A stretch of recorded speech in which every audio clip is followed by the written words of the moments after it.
Hi, my name is Kiri and you're watching Curiosity, the vlog where we're all about feeding on brains. Excuse me, sorry. I meant feeding our brains. If you're a Walking Dead fan, you've probably been in agony since the season finale, and are already counting down the days until October. You've also probably fantasized more than once or twice about how you'd handle the situation if you were facing down a zombie apocalypse. So today I'm gonna go over my top 10 things that I think are imperative to surviving the zombie apocalypse. Number 1. Unless you're accustomed to long-distance running, which, let's be honest, would not be a bad skill to have in this case, you're gonna wanna have some kind of transportation, or be able to acquire it. So you're gonna need to know how to drive, or in my case, know how to drive a stick shift. Because you never know what kind of car is gonna have the keys still in it. Could be an automatic, it could be a manual. And I'm not an expert, but I'm pretty sure you can't flee effectively from a supercharged rage virus when you're stuck in first gear. If a zombie apocalypse occurs and it doesn't resolve itself in about a year, try to get something that runs on diesel. Hoarding gasoline isn't going to help you because the chemicals that once kept it fresh degrade with time. After about a year, gas goes bad. Chances are gas stations will run out of gasoline, but there is a chance that there will be some diesel left. In addition, all military diesels can run on other fuels as well, from rotten kerosene to fermented leaves. Kind of makes you think of like Doc Brown's time machine from the second The Back to the Future movie. You could travel to a time where there weren't zombies. It's one way to survive the apocalypse. Number 2. The way the zombie virus spreads varies from lore to lore. It could be in the water, it could transfer via blood, it could be airborne. Or, in cases like Left 4 Dead, those who are immune stay immune. Regardless of how the virus spreads, there's going to be hordes of rotting corpses shambling around you that you're going to have to navigate around and sometimes through. Trust me, your nose will thank you. Oh, this will also keep anything unsavory from like getting in your mouth accidentally.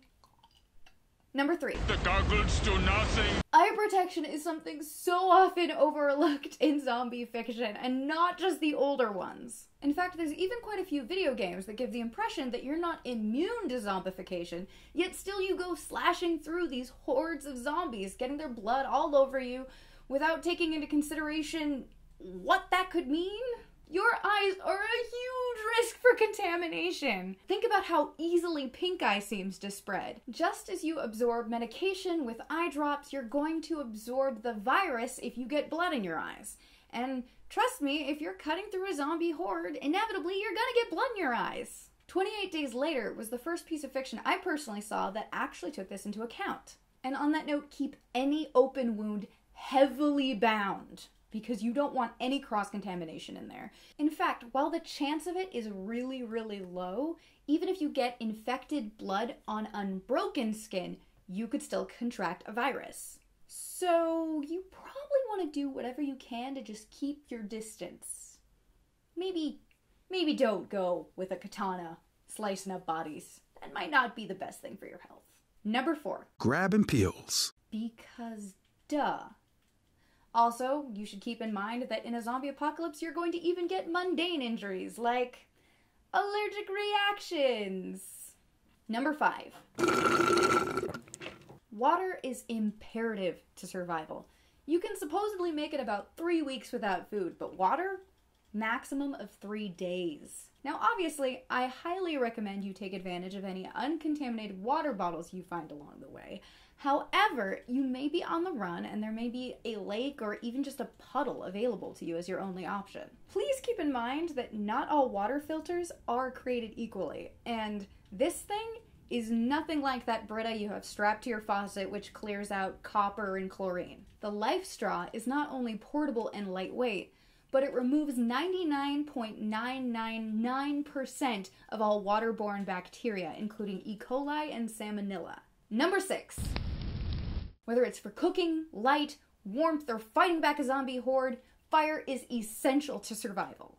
And you will be the hero of your group if you bring flint instead of matches. Matches break, they run out, they get wet, and they never seem to work when you really need them to. Thus, flint! Number 7. Where's the coke? Because when it's the zombie apocalypse, when something goes bump in the night, you can't just assume it's the wind. Number 8. Phil Miller, last man on Earth. Carol Pilbagian, last woman on Earth. Now, I know how some people boast about how they really don't need anybody, and they're a lone wolf, and they prefer to be on their own. There is really no point in surviving if you are the only one left on the planet after the last zombie falls. We, the survivors, need to help each other. And most importantly, we need to stay in contact. So anytime you go into a store to raid for food or ammunition, make sure you grab batteries too, because you don't want those things dying at the wrong moment. Number 9. Use it to cut rope, make spears or daggers out of sticks, or even stab a zombie in the face if you need to. Knives are useful like that. Number 10. This one is kind of a no-brainer.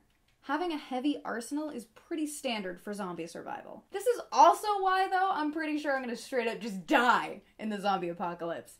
I hate guns. They scare me, they make me nauseated, can't stand them.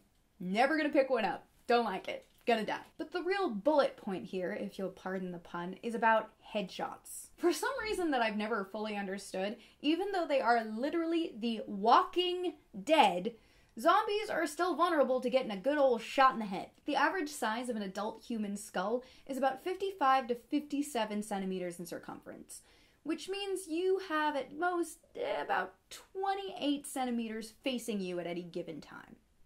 That calls for some really accurate shooting, especially because, again, you want to keep your distance. So you'll probably want to put some time in at the range. Which brings me to a great way to jumpstart your preparation. Geek Nation Tours Zombie Apocalypse Training 101. You'll get to spend 9 days with your fellow zombie enthusiasts experiencing all things zombie. You'll be engaging in tactical training, get to use those new skills on test zombies, experience Atlanta's Chamber of Horror haunted house, and get to walk the film sites of The Walking Dead itself. I also read that you even get to go to the Center for Disease Control and Prevention building and museum, which, let's be honest, if the zombie apocalypse is gonna start anywhere, it's probably there. It also looks like you get some really awesome perks, like VIP passes to Universal's Haunted Horror Night. You get to cut lines, priority seating, the works. So if you like your Halloweens really creepy, and you really love zombies and The Walking Dead, this tour was made for you. It's insane what they pack into 9 days, and that was just me kind of